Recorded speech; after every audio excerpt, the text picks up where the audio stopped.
Diesel রান্নার গ্যাসের মূল্য বৃদ্ধি কোন গরিবের স্বার্থে? দাওতাবাজ মোদি মমতা জবাব দাও।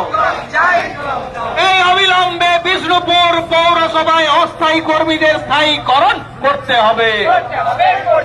এই অবিলম্বে বিষ্ণুপুর পৌরসভায় অস্থায়ী কর্মীদের স্থায়ীকরণ করতে হবে।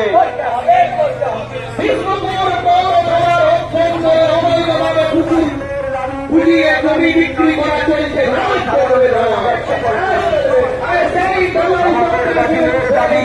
আগামী 9 জুলাই সাধারণ মহোৎসব জনগণের বাতিলের দাবিতে আমাদের